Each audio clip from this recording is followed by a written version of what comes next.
So hello, my name is Brent Cassidy and I'd like to tell you a story. The name of the story is called Will O the Wisp, and I heard this story in County Fermanagh in Northern Ireland by a local storyteller. And I don't remember the year, it might have been 2008 or 2005, but I really enjoyed the humor and the mischief in this story. And this is my interpretation of that story. Once upon a time, in a small village in the west coast of Ireland, there lived a blacksmith named William. Now, William was well liked in the community. He had many friends, and he was a very talented blacksmith. He often did a lot of the work for the community and his friends at no fee. He was just really a stand-up guy. And one evening, as he was coming home from the pub, he came to the crossroads, and there he met an interesting figure. It was the devil. "Hello, Mr. Devil. I hear that you grant 3 wishes," William said. And the devil replied, "Well, yes, William, I do grant wishes. Do you have any?" And William said, "Yes. Wish number 1, if anyone should rise up my sledgehammer, give me the power not to let them leave it down until I say so." Wish number 2, William said, "If anyone should ever sit down in my seat, give me the power not to let them up until I say so." And last but not least, wish number 3, William said, "If I should ever put money in my purse, give me the power not to let anyone take it out except me." And the devil replied, "Well, William, these are quite simple wishes. Of course I'll grant you these wishes, but only on one condition. After 3 years, I'll be coming around to take your soul." And William said, "Yes, yes, yes, that's no problem." And they both went on their way. 3 years had passed, and there was a knock at the door. William opened the door, and it was the devil. And the devil says, "William, it's been 3 years. Are you now ready to go?" And William says, come on inside, come on inside. "Yes, I'm almost ready to go, but I have this one project. Can you help me with it? Could you pick up this sledge and hit this iron for me, because it's quite heavy?"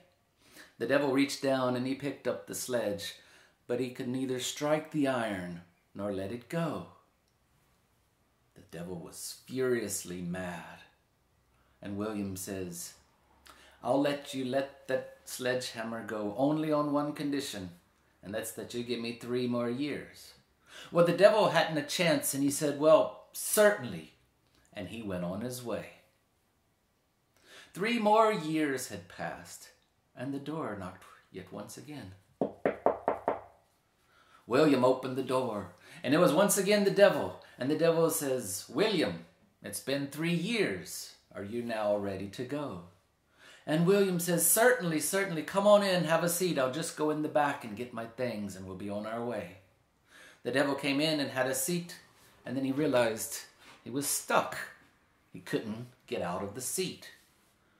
William had a little grin on his face, and he said, "Mr. Devil, I'll let you up out of that seat only on one condition, and that's that you give me 3 more years. Well, the devil was furious and mad and angry, but he had no choice.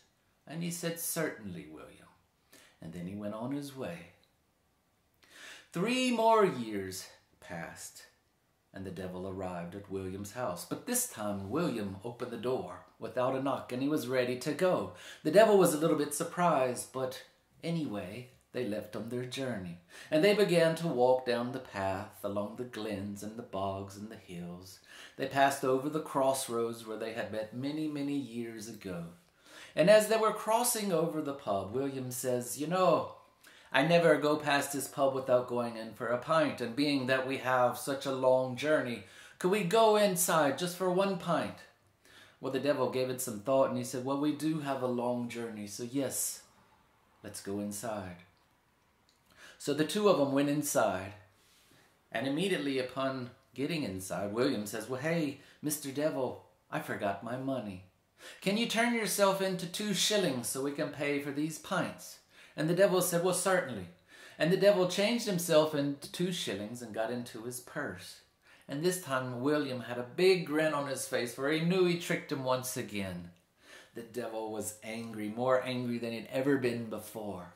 And William says, "Mr. Devil, I'll let you out only on one condition, and that's that you give me 3 more years." Well, the devil hadn't a choice, and he agreed. And then he left, and he was mad. He'd steaming, never been so mad before. Well, it wasn't too long after that William actually passed away. Now, William lived a great life. He had many friends. He did many wonderful things for the community. But he had just a little bit too much mischief. And William knew that he would not be able to get into heaven. So he went down to hell, and he knocks on the door. The devil answered the door, and he was surprised. "William, William, what are you doing here?" And William replied, "Well, I can't get into heaven, and I'm just fulfilling our agreement, so can I get into hell?" And the devil shook his head and said, "No way, William, for you'll ruin it." William was a little bit surprised and shocked, and he says, "Yes, but how will I get home? How will I ever find my way? For it is dark and it is long." The devil reached behind the door, and he pulls out a wisp, a torch. And he says, "Here, take this." And he slams the door in William's face. William begins to walk and walk and walk. And to this day, he's still walking. He has never found his way home.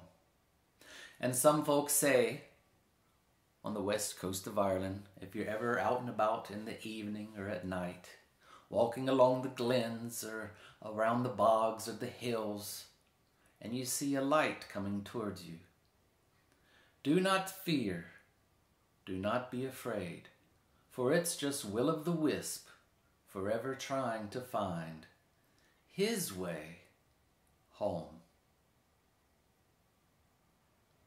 Thank you.